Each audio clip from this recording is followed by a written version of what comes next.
Grand Prix, a small world of fierce competition, of danger, and for the winner, of great rewards.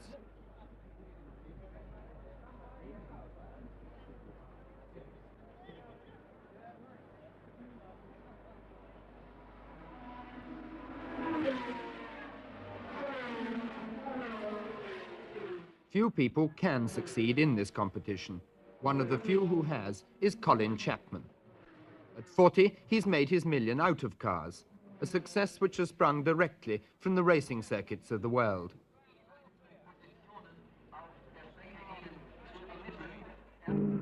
Motor racing is usually an expensive hobby for the rich amateur, or a showplace for the large manufacturer. Chapman is neither, yet his cars have twice won the Grand Prix World Championship. And here, at the German Grand Prix at Nürburgring, he's leading again, the season already two-thirds through.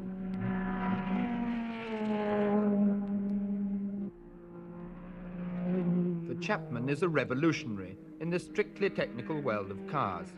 He's a man who produces innovation after innovation for his thoroughbred machines. He's one of Britain's new generation of technocrats, super specialists in a narrow world. His favourite phrase is, fittingly, there are no mysteries. No one can make much money out of racing, but the name Chapman's racing cars bear is so illustrious that he's built a sports car business on it. The name is Lotus. Chapman opened his new Lotus factory in Norfolk 2 years ago. It cost more than £1 million. Yet he started 15 years ago with only a £25 loan from his girlfriend, tinkering with a second-hand engine. How did he break through? His father was completely non-technical and kept a pub in North London. But after ordinary secondary school, Chapman was sent to London University, where he got a civil engineering degree, second class. He had a year in the Air Force, then joined a large aluminium firm. But privately, he was indulging his real passion, cars. He called his first car Lotus, a surprisingly poetic name for the machine, but drawn, he now tells us, from the name on a bathroom fitting.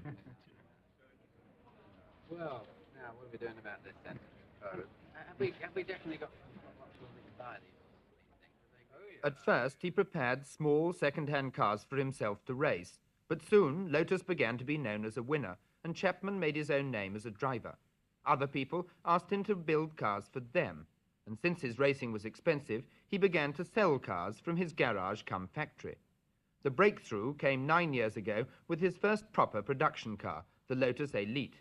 Now, only 15 years from the start, Chapman has made it, and from his brand new factory, he'll sell 3,000 cars this year, perhaps 5,000 in 2 years' time. Mr. Chapman, you've come an awful long way. How much are you now worth? Oh, I really couldn't say. I haven't really stopped to work it out. We're busy developing Lotuses and Lotus companies and growing, and I'm more interested in the technical side of it. We did gross over £3 million worth of turnover last year, and I'm estimating around 4 million this year, I should think. Well, it certainly makes you a millionaire anyway. I don't know about that. Did you have any great strokes of luck? I think you have to have the right opportunities, most certainly. I don't know that luck really comes into it. I think it's more a question of seizing the opportunities that present themselves. And there's a lot of opportunities that come one's way that you realize afterwards that perhaps you didn't seize them quickly enough. But to do a business like this, don't you have to be pretty ruthless? I don't think you have to be ruthless. I think you have to be prepared to make some unpalatable decisions at times, because frequently you're faced with making a decision between two evils, and you're going to hurt somebody. And this is the tragedy of trying to run a business, that you do end up making unpalatable decisions sometimes, but there's no way out frequently. Do you think anybody else could now set out and do what you've done? I think there will always be a case for a relatively small, virile, adaptable business to fill in the gaps that must exist when you've got big business like the big car manufacturers fulfilling a mass market. There's always going to be scope for the man who can offer something better, something different. And this is what we intend to do. Turning to racing, Does racing really help you to develop your cars, or is it advertising and publicity? We basically go racing because I like it. I like going racing. I've always been involved in racing. I like the competitiveness of it. I like the comradeship of it. And I also like the technical fallout that comes from it. We do learn a tremendous amount from racing. Our engineers in the car company can take direct read-offs from our racing cars to our production cars in terms of suspension, handling, and safety. We stress everything to the limit on our race cars. We find out just what a part will do and how much it will stand, and then we then know what sort of safety limit we can incorporate in our production cars.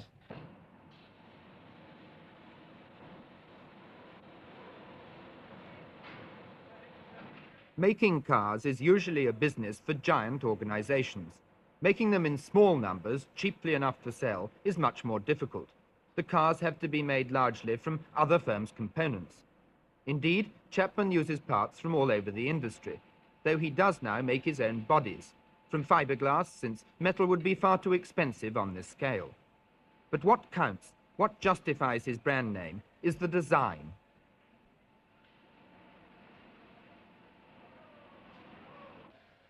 It's here in design that Chapman's single-minded technical skill is outstanding. His most basic contribution is in suspension and chassis design. There's even a part known to the car world as the Chapman strut.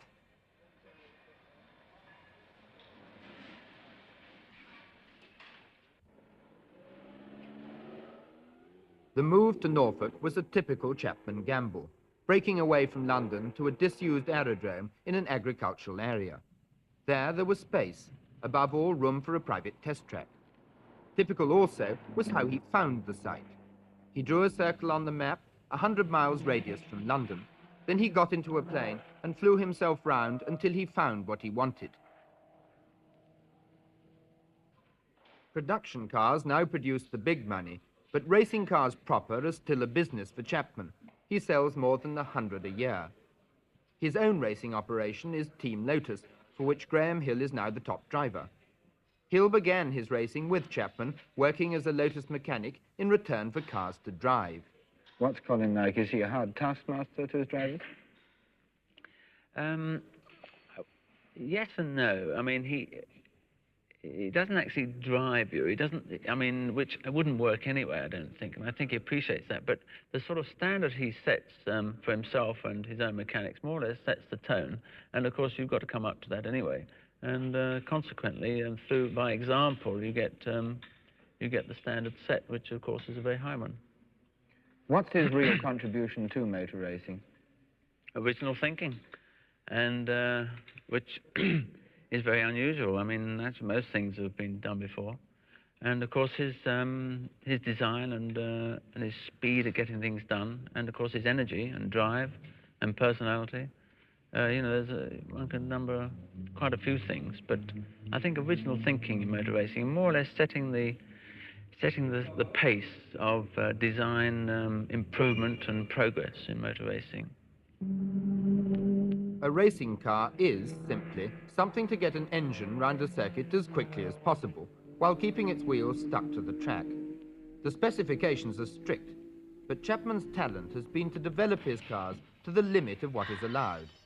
With the monocoque body, he was the first to sit the driver, in effect, in the middle of the petrol tank, thus saving space and weight. Now he's developing the wedge-shaped, aerodynamic body. With this jet-engined wedge, he took on the Americans at Indianapolis this year. He'd already won the American Classic in 1965, the first British constructor ever to do so.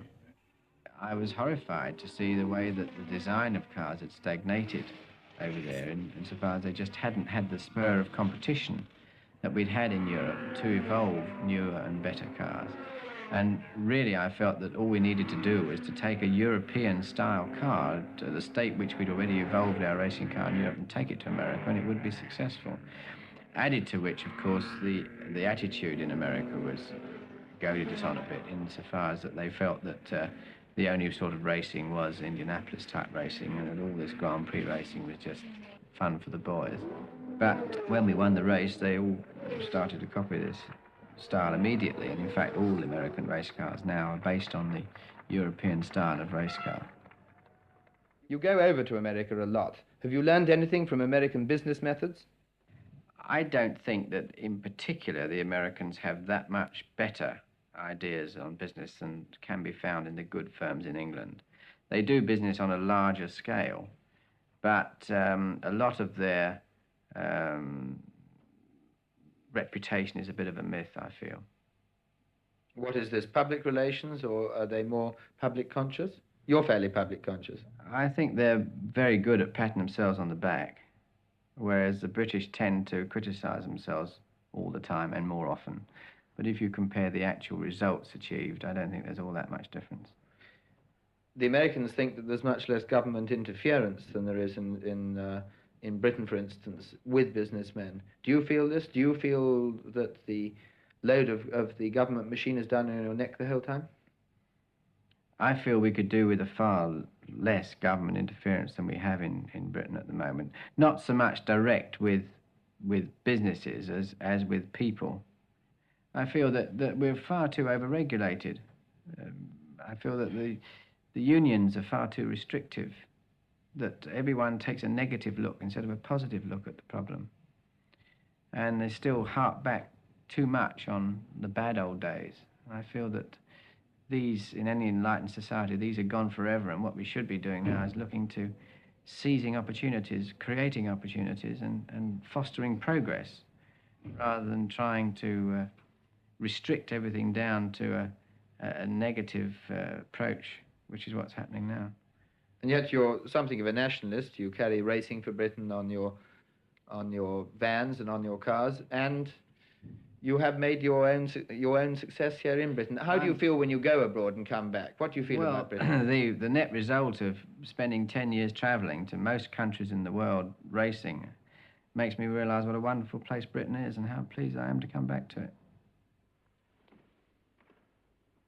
There was another advantage in moving Lotus to a Norfolk aerodrome. Chapman has his own plane. This is one of the luxuries that wealth allows him, and one of the few hobbies away from cars that he allows himself. Another is the holiday home in Ibiza, to which he flies himself direct. This delight in flying is again typical, a technical challenge, a skill, and a means of saving time.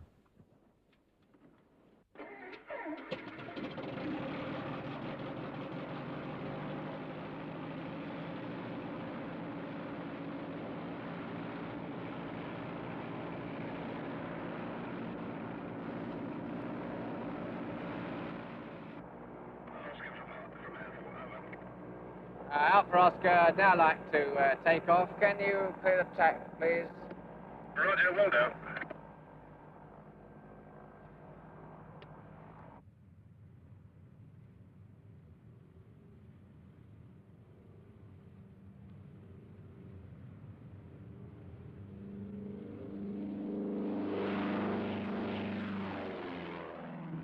Colin, this aeroplane, is it really just a rich man's toy, or is it essential to you?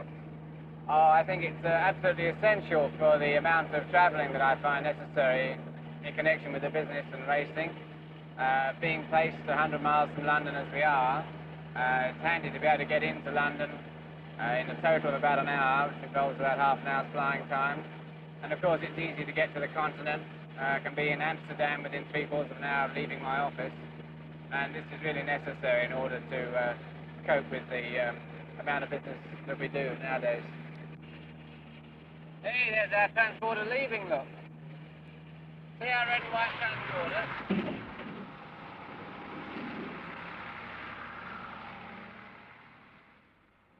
He flew to Rouen for the French Grand Prix in July, the 6th of this year's 12 championship races. As always, Chapman was experimenting, this time with the revolutionary aerofoil.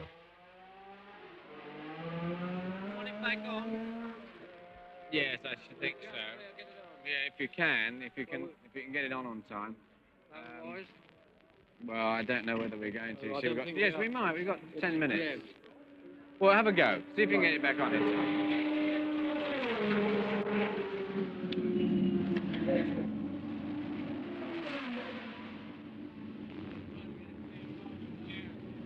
Well, you're about half a second slower than Rin and Stewart at the moment. Why don't you just do one run? Just do one run and see what it's like. Winning motor races is a matter of gaining mere seconds, and it's here that the new ideas count. A novel technique like the aerofoil, if successful, is quickly taken up by all competitors. But at the moment, it's still an experiment, which may produce its own problems. The aerofoil is designed to force the car down on the road to help it corner. But Chapman and Hill had had a run of transmission failures. Were these the result of new strains imposed by the inverted wing? It's a fairly, it'll run like this. It'll run like it, except the engine seems to kind of stop when they change gear down there. Yeah. Well, maybe we could set the slow running up a bit to stop there. Yeah, it would run. Can we set the slow running up a sniff? How difficult is that? All right, no, we'll do that in the paddock. Right, you can get out again now. Is it all back on? Right, it's all back on again. Oh, wait a minute. Isn't it quick?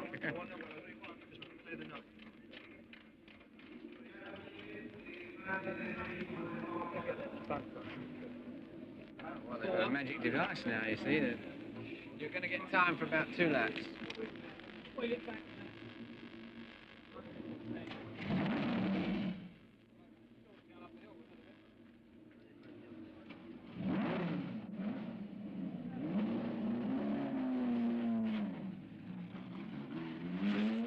There's perpetual danger in all this speed and experiment. Everything is stressed to the limit, is run to the edge of safety. Hill's troubles were nothing to those of the other Lotus driver at Rouen. Jackie Oliver had a monumental crash in practice, and his car was completely torn to pieces. He had a miraculous escape. Can you bring Graham in? Give him the in signal. He came in and he's gone out again. No, well, let's have him in again. Oh, dearie me.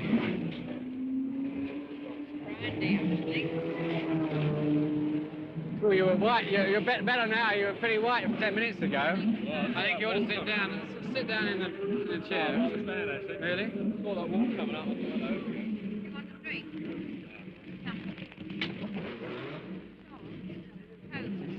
All right, now, I'll shut me up. Sure, that's right. Well, what else could it be? You didn't hit anything, did you? You haven't actually hit anything all the time. No, you didn't hit anything. All I've done was spun in the hairpin. Let's slow that You down. see, the whole of the rear suspension is in fact hung on that gearbox. And if that breaks, well, that's it. But then they're all on the same basis. Hey, Bruce, look, I think I better tell you, the gearbox bell housing broke. And you know, the whole of our rear suspension's hung on the gearbox, same as yours. And it's just broken in half in the middle. You know, the bell housing's got a hell of a load in it, if you think about it. That's all that's happened. It's just broken in half. I'm bringing Graham in. I'm not going to run him like that. You better have a look and see if there's any cracks in your bell housing. Do you think we ought to have Graham in? Chapman's first theory about the accident in the heat of the moment was wrong. It was nothing to do with the gearbox. But now he, the designer, had £18,000 worth of junk metal to examine. Any idea at all, Mr. Chapman, what might have caused it? I haven't a clue at the moment. It's very early days to say. We'll have to have a look and see if anything, you know, if we can see anything obvious. Looks as if the body held together very well, the monocoque. Monocoque saved me. Yeah. Definitely. See, all these things are just straightforward tension. See that one? This thing is just pulled straight off, taking the head with it, look.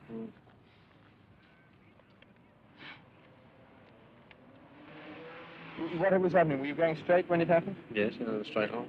You can see where the skid marks are up there. And then what do you know? You were going backwards, suddenly. Well, it's moved funnily across the road towards the right. And then it just spun. Just went and started to go backwards, but it didn't spin completely, it only went halfway, and then started to go backwards, and then it went the whole turn again, and the next thing I saw was the wall here. You hit the wall, is that what stopped you? Well, it didn't stop me, quite enough, but I ended up this way and then jumped out. Oliver was all right, but the agony for a designer like Chapman is that things do go wrong. This spring, Mike Spence was killed in a Lotus, and the master driver, Jim Clark. I did get very, very close to Jim Clark. He was, I would say, my best friend I've ever had. We got on terribly well together. I understood exactly what he wanted and so on, and I think he understood exactly what I meant when we conversed on the subject. Plus, we were very good friends off the track.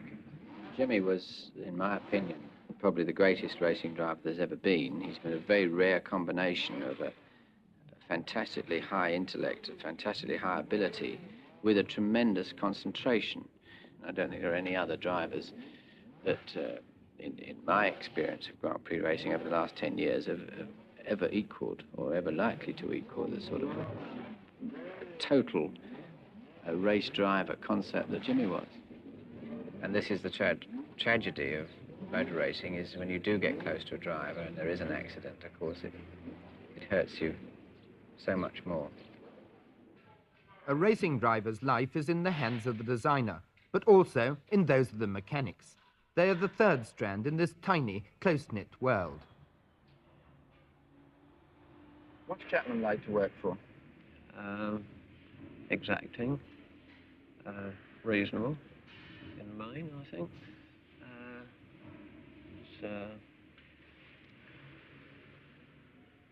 very difficult to be completely reasonable with the amount of work you've got to cover. Sometimes people are working very late hours and there's lots of work to do, but it must be done if you expect to win. Is he easier to get on with when you're winning? What happens when you start having a losing streak? I think he's easier to get on with when we're losing, actually. Seems, you know, to try and ease you on and help you along. It's quite reasonable. Has he got a temper? Yes. Yes, he's got a definite temper. He doesn't lose it very often, though. It has to be something fairly stupid or severe to get him really going.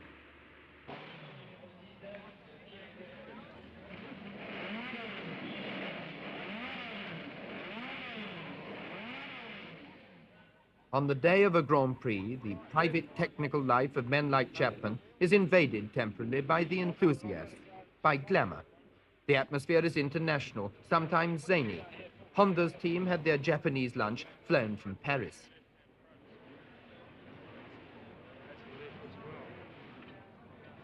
Though he's now a manufacturing tycoon, Chapman is still hooked on this small, competitive racing fraternity. Other manufacturers like Mercedes and even for a time Ferrari have pulled out of it. Racing doesn't pay by itself, good advertising as victory can be. But Chapman goes on, win or lose. There's tremendous excitement and tension and atmosphere in racing. I must admit it's a terribly disappointing sport to take part in because there's 18 or 20 cars go out for the race, only one of them can ever win. But after a while you begin to realize that this is the pattern of it and that you all have your share of good times and you have your share of your bad times, and they're roughly in the ratio of 18 to 1.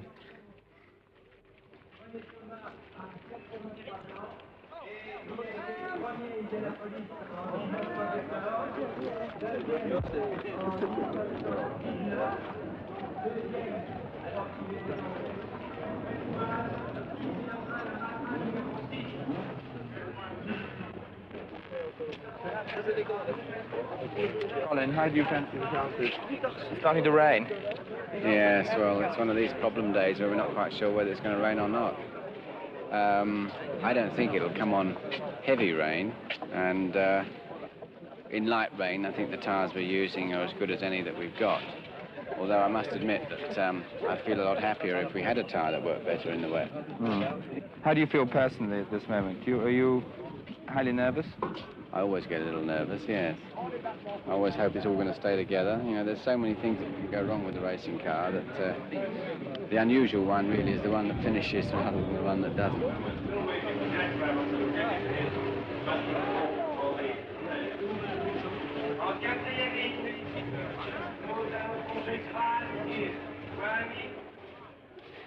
There is tremendous tension at the start of the race because this is what we've all been working for. This is what all the mechanics have slaved away many, many hours in the garages, and what we've all worked on the drawing boards and so on to get this car to the starting line. And this is going to be the moment when we find out whether all the things we think are going to work are in fact going to work.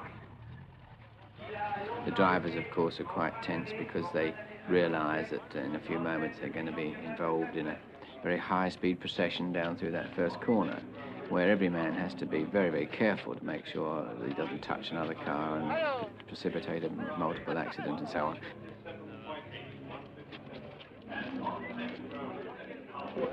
I'm sure Graham will do his best. Keep it going. It's the main thing.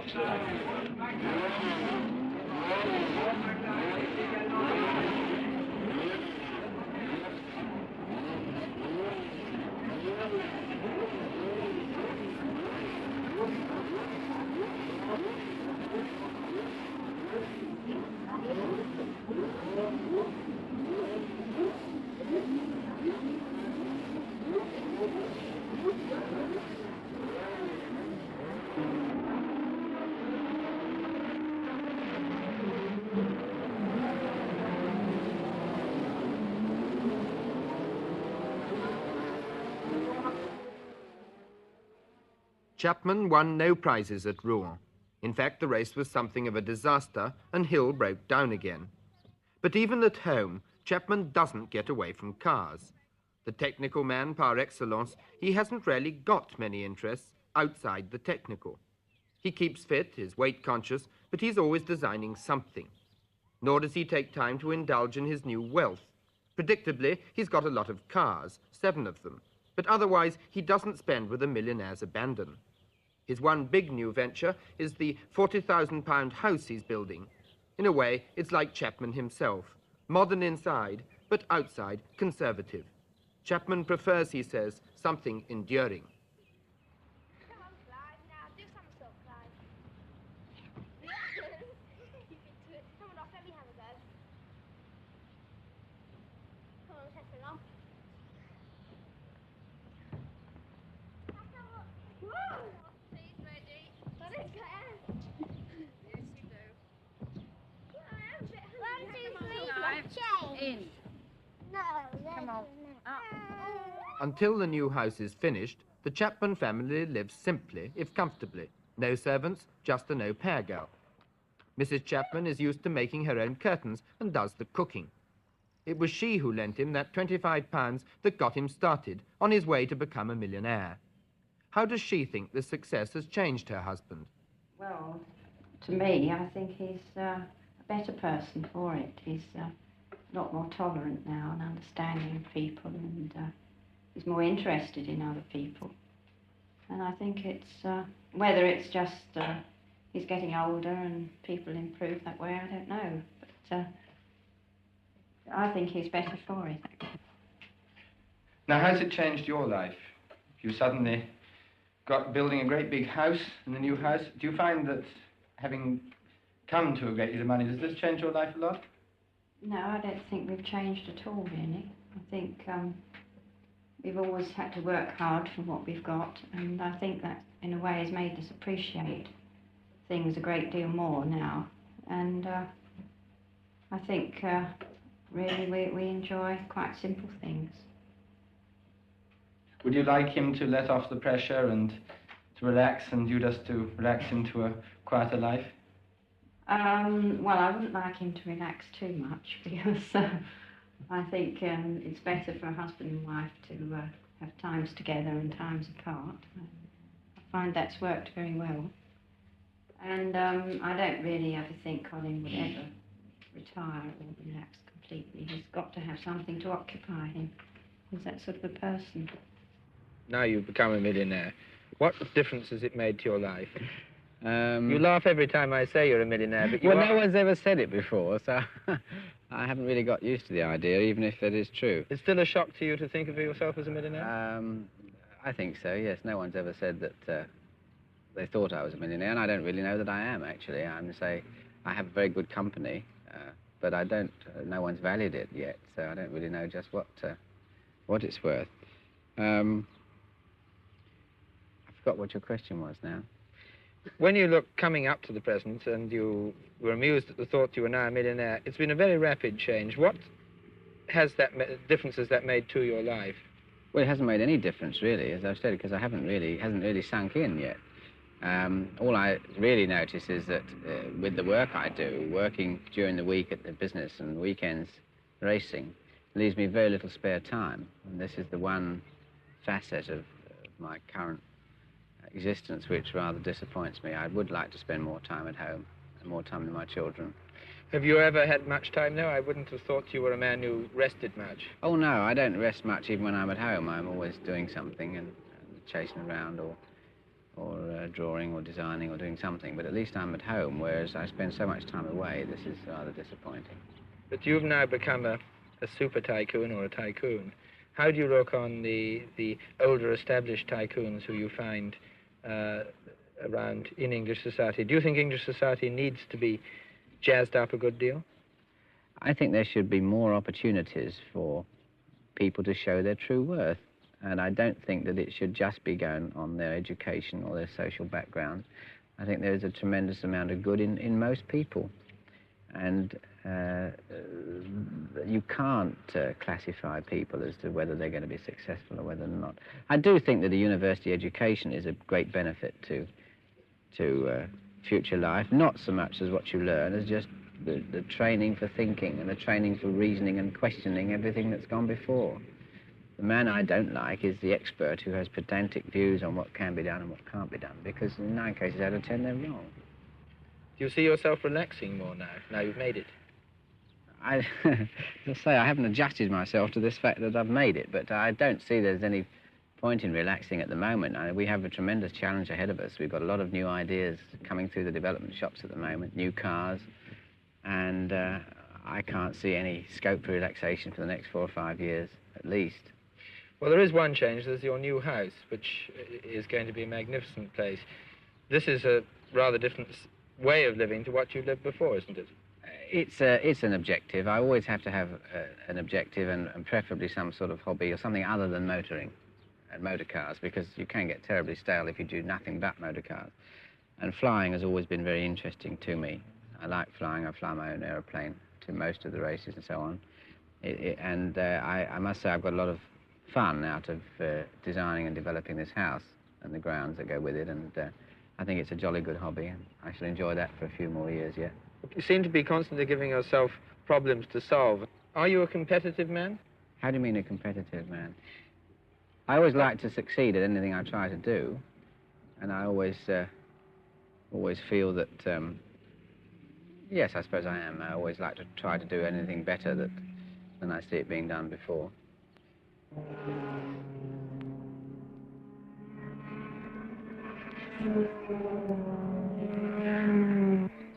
Colin Chapman, the competitive man, has made his million out of cars.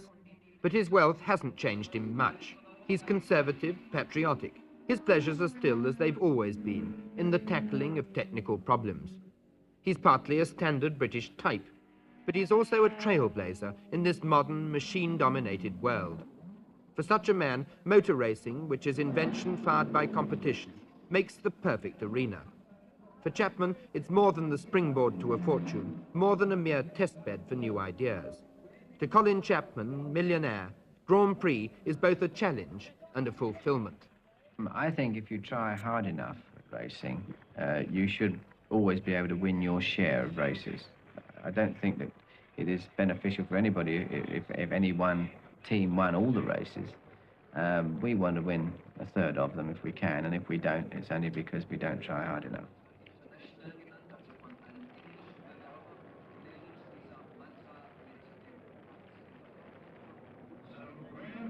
Second, Graham Hill finished second, 200-300 yards ahead of Hockenheim in the end. So Graham Hill still leads the World Championship with 30 points, 4 points still in the lead, but this time it's Jackie Stewart. I make it moves up into second place with 26 points, and each, if he finishes